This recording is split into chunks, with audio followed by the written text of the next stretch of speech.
Assalamualaikum warahmatullahi wabarakatuh. Bismillahirrahmanirrahim. Ini langsung saja ya, nyambung yang 41 kemarin.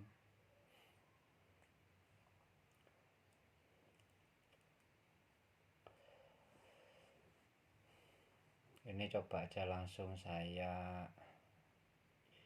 wong cerita, lek cerita kan didadekno sakti kan penak. Jadi wingi bayi Arab, nah saiki langsung gede teko Pulo Jawa. Ya untungnya wingi didasari dongeng dhisik, dadine wong dongenge sakarepe pokoke padha penake. Ya mungkin ada teman-teman yang nggak berlatar belakang dari ngaji apa istilahnya, masih awam dengan bahasa Arab, biar bisa sama-sama mempelajari gitu loh. Tapi ya ini sekedar untuk pembukaan buat edukasi gitu loh. Maksud saya itu kalau ada teman-teman yang lihat video ini, mungkin ada masukan atau gimana, itu nanti di komen, apa kurang paham apa gimana, itu dikomenkan, nanti kita lanjut edukasinya, entah itu di video atau gimana. Nah,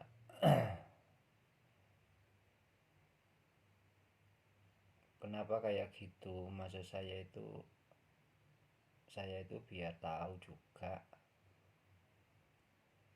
siapa teman-teman dari latar belakang yang bagaimana, yang senang dengan channel-channel seperti ini gitu loh.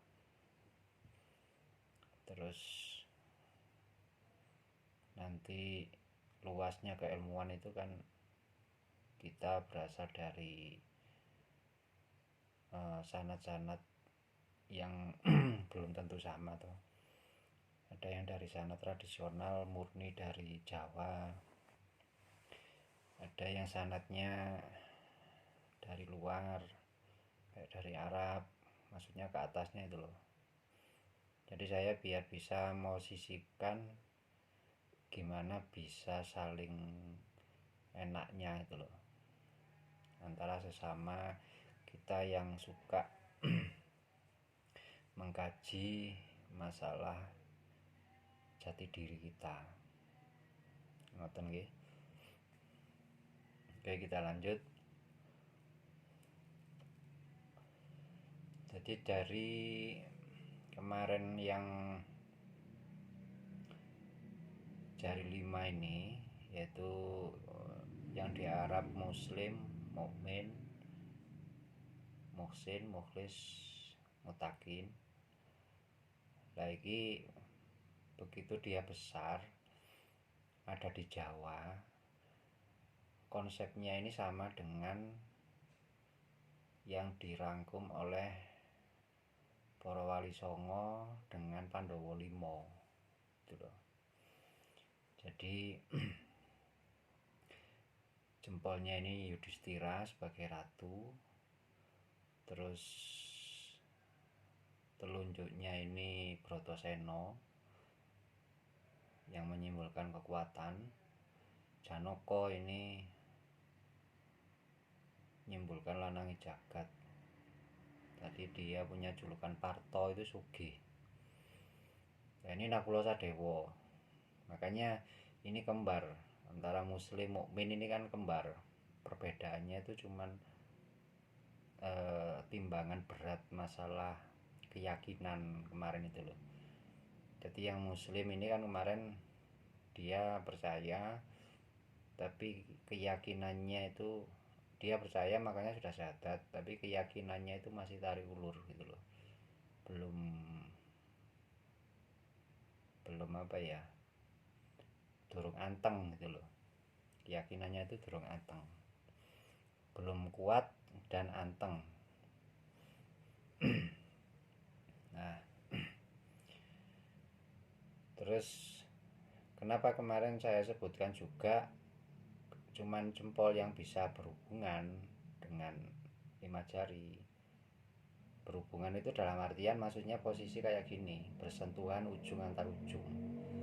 Jadi nggak kayak gini kan bisa digandeng, kayak gini bisa digandeng.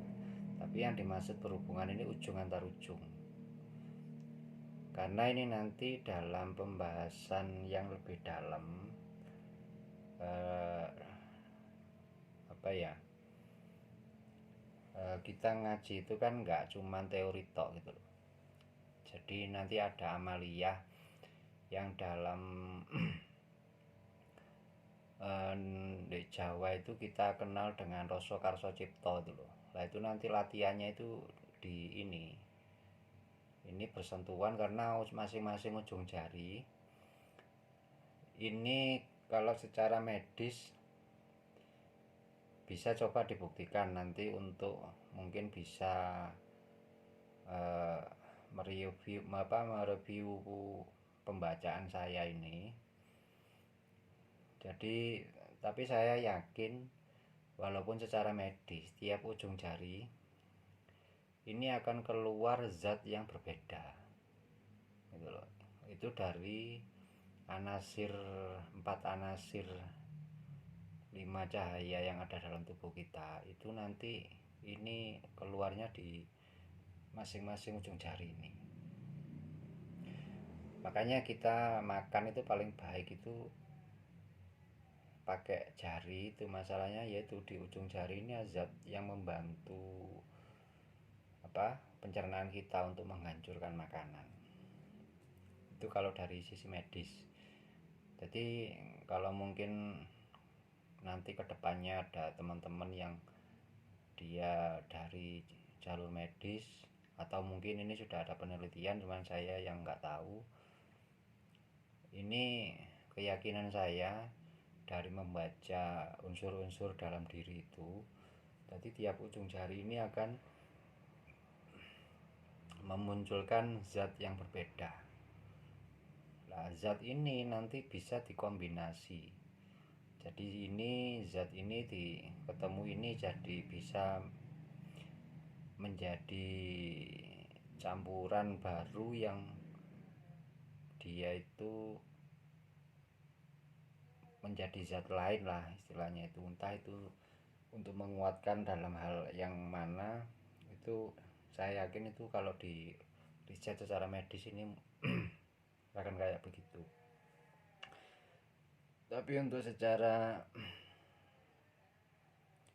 untuk latihan riyadhah istilahnya, kalau saya kan ini kan ya mohon maaf kalau mungkin bahasanya itu nggak sama dengan yang lain, karena ini ya bahasa yang mampu saya sampaikan gitu loh, dari selama ini pencarian yang saya cari.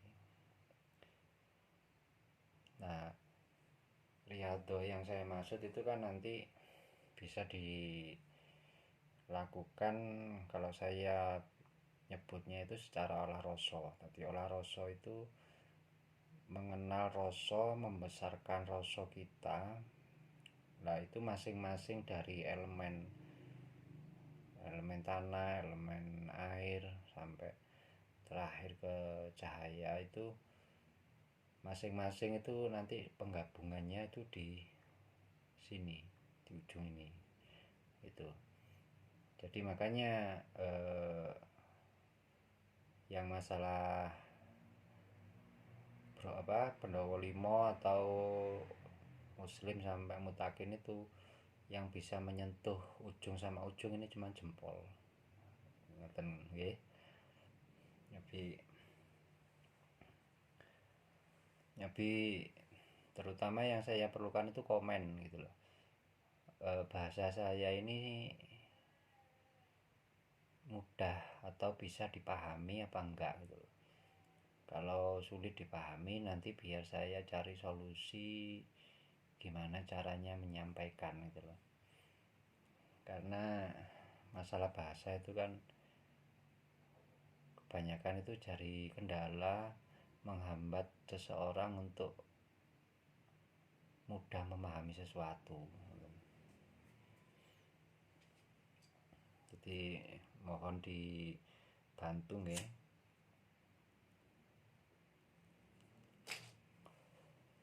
Jadi cek gak jadi sekedar omongan gedabiah gitu loh. Bisa kita buktikan secara ilmiah.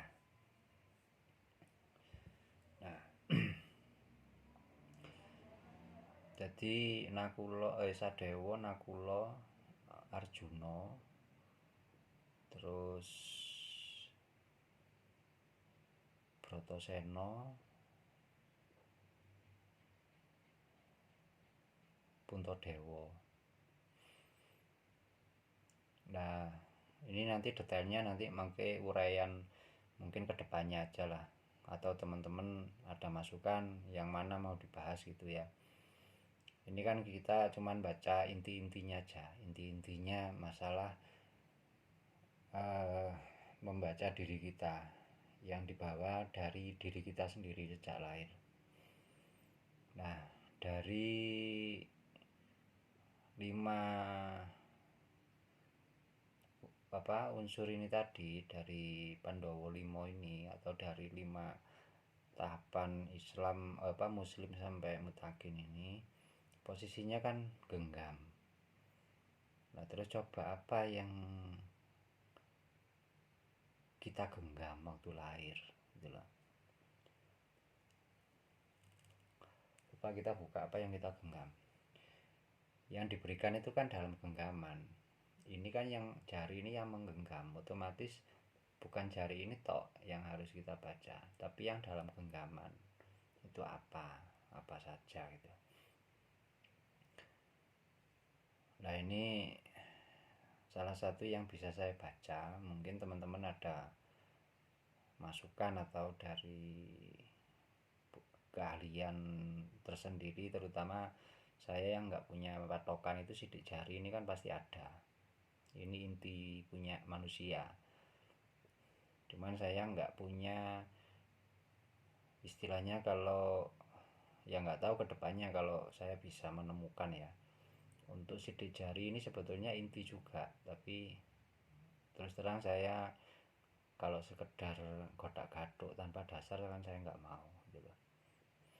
Jadi yang sementara ini saya sampaikan yang bisa saya baca. Jadi dalam genggaman itu kalau di saya ini tangan kanan ya, jadi agak terbalik. Kalau di saya ini ya karena awalnya kan ini bayi Arab, jadi ini angka Arab 1 sama 8. Mungkin ini nanti jadinya kayak 81, tapi ini 18 yang kanan. 81-nya nanti ada yang di tangan kiri ya. Yang tangan kanan ini posisinya kalau kita baca kayak gini, ini angkanya kan 18. Yang baca kan bukan sampean, bukan orang lain. Yang baca kan kita. Jadi ngadep ke sini. Ya, ngadep ke sini kita baca angkanya itu 18.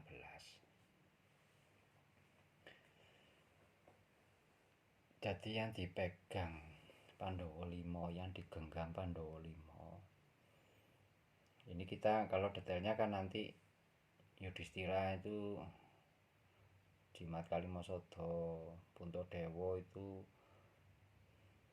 pusakane kuku Pancanaka. Itu kan uraiannya tersendiri nanti. Ini poin-poinnya aja.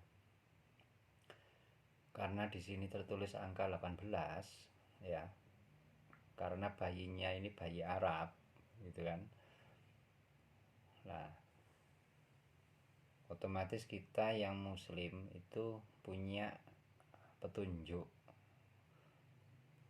kitab yang berbahasa Arab, yaitu Al-Quran. Nah, itu coba jenengan pelajari, pahami, dibuka Quran surat 18. Nah itu kita akan menemukan surat Kahfi.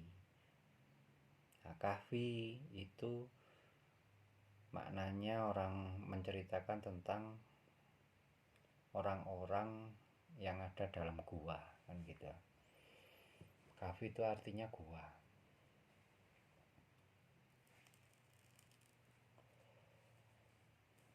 Nah, karena kita itu membaca diri kita sendiri, otomatis kita akan kembali mencari posisi dalam tubuh kita ini yang bisa kita atak-atik posisinya sesuai dengan gua itu yang mana.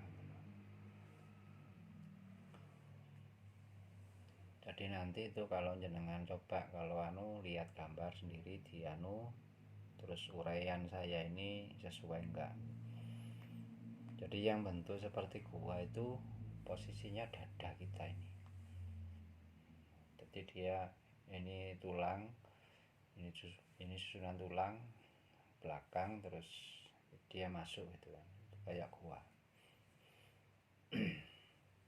Nah di surat Al-Kahfi pun itu dijelaskan jumlah orang-orang yang di dalamnya situ itu akan jadi perdebatan.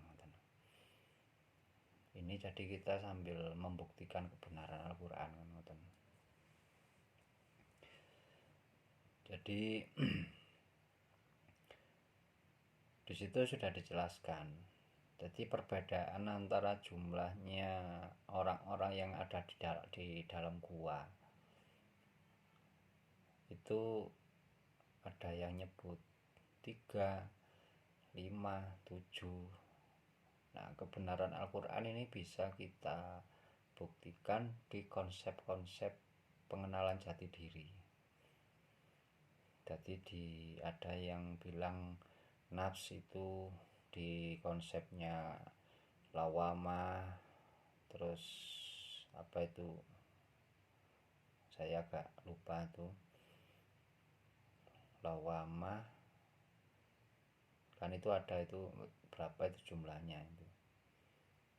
Nah itu terus ada konsep lagi di Latifatul Kolbi.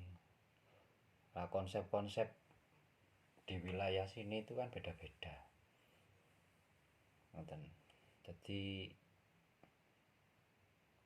mboten usah bingung.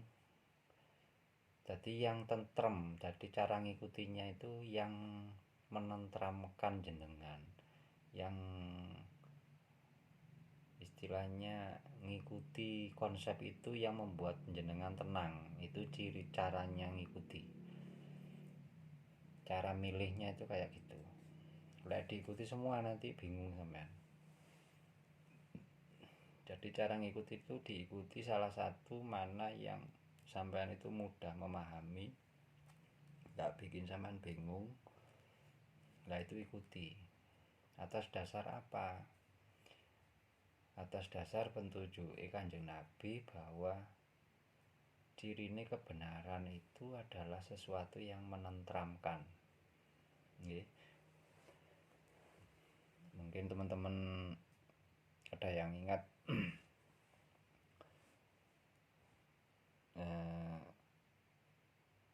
di hadis masalah itu. Jadi ciri-cirinya kebenaran itu adalah sesuatu yang menentramkan. Kenapa saya bilang suruh ngikuti salah satu? Ya karena itu tadi, kebenaran itu relatif. Soalnya yang mutlak itu kan cuman milik Allah dan Rasulnya. Nah yang dibawakan Kanjeng Nabi yang di Al-Quran itu kan nanti pecah itu jadi jalan cabang-cabang, tafsirnya, pengkajiannya, pemahamannya, pemaknaannya pun itu Quran itu berapa tingkatan kan kayak gitu. Jadi ngikuti rasa kembalikan sama diri jenengan sendiri, mana yang menenangkan jenengan, mana yang menenteramkan jiwa jenengan. Nah, itu diikuti. Kok suatu saat sudah ngikuti yang ini kok ada di sana itu yang dulu saya nggak paham itu kok sekarang paham ya, kok saya tenang ya. Ya mungkin waktunya jenengan entah di situ itu tingkatan yang lebih tinggi atau gimana. Ya coba jenengan masuk ke situ sama dalami di konsep itu. Ya, kayak gitu. Jadi itu bawaan nurani sesuai dengan yang kita butuhkan saat itu. Nah, mungkin saat ini yang kita butuhkan umpama kita sakit lah,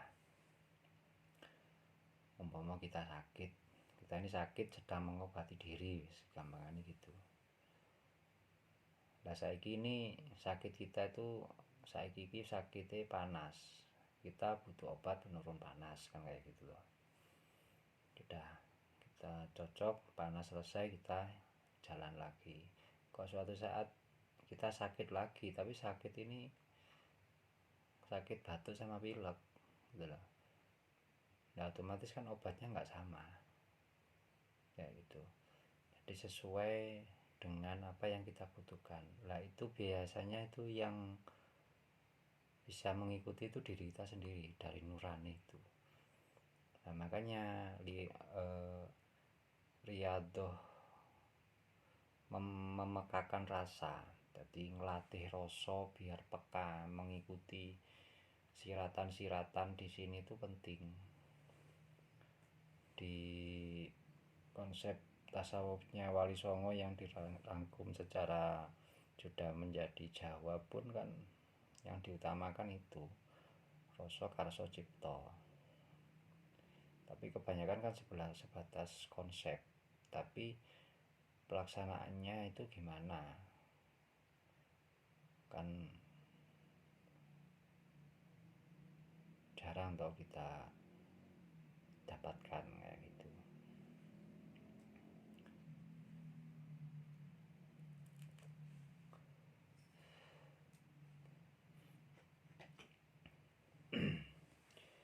Jadi 18 ini kahfi. Kalau lebih pengen mendalami monggo. Di kahfi itu ada yang disebut di situ itu mukmin, bukan muslim, bukan yang lain. Berarti kahfi itu petunjuk ke kita-kita yang posisinya itu ada di tahapan mukmin itu tadi, untuk menguatkan keyakinan. Kan karena mukmin itu setelah benar-benar pada titik dimana dia mungkin untuk secara penilaian itu sudah mampu di titik itu baru amanah turun kan kayak gitu. Amanah sesuai yang kita bahas di part awal itu tadi. Nah kayak gitu. Jadi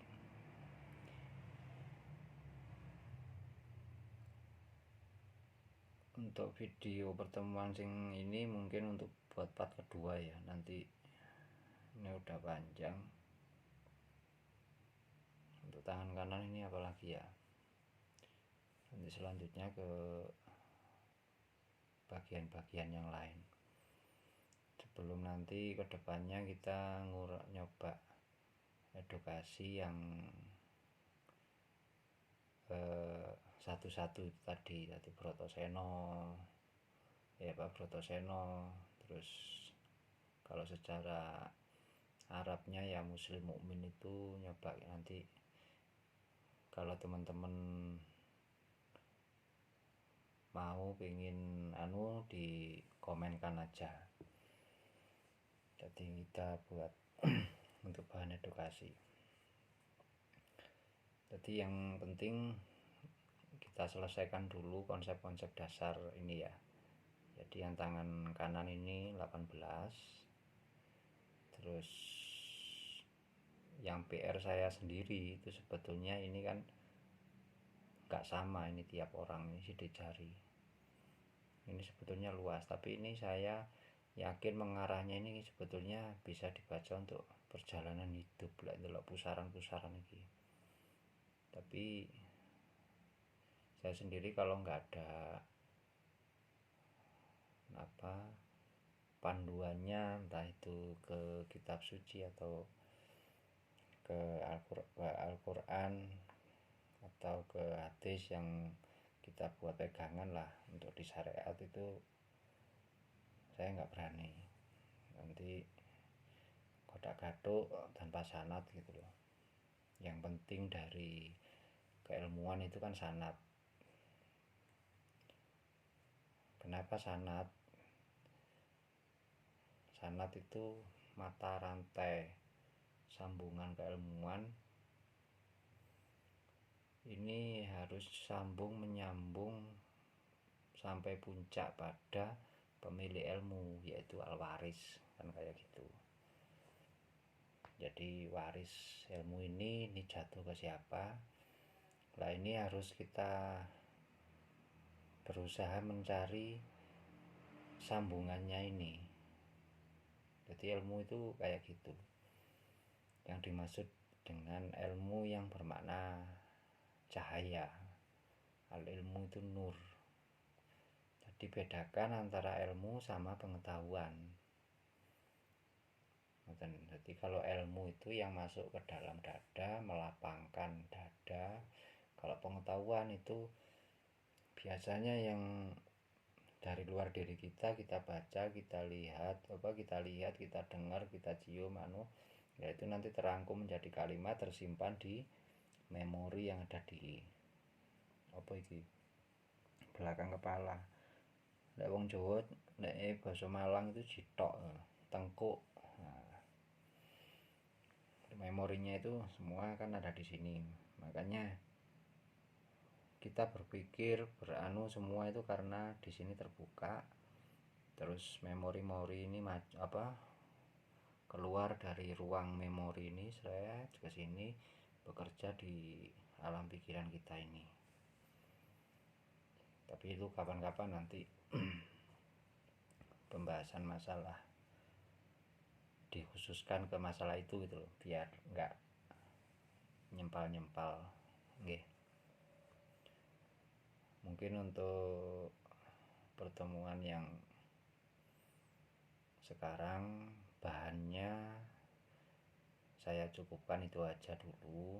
Nanti kalau ada yang ingin ditanyakan, kalau memungkinkan saya menjawab dengan singkat ya tak jawab di komentar. Kalau nggak memungkinkan, butuh jawaban yang panjang lebar, ya nanti saya buatkan video, nanti kita lanjutkan lagi di channel. Mungkin konsepnya kayak gitu aja. Jadi nanti ada komen bagaimana, butuh penjelasan ini apa, nanti kalau panjang lebar saya bilangi, tak buatkan video gitu aja. Jadi nanti sekaligus untuk saya sendiri itu jadi punya bahan gitu loh. Ini mau buat video untuk apa, yang mau saya share apa, kayak gitu. Itu nanti mungkin teman-teman dari pertanyaan, dari komen itu bisa membantu saya sekaligus untuk membuat uploadan selanjutnya.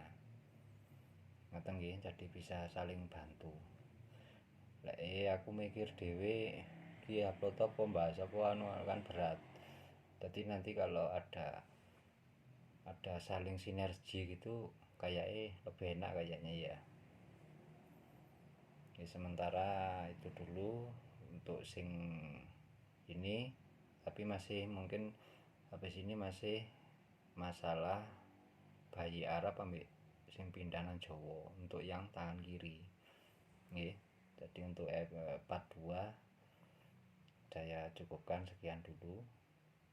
Assalamualaikum warahmatullahi wabarakatuh.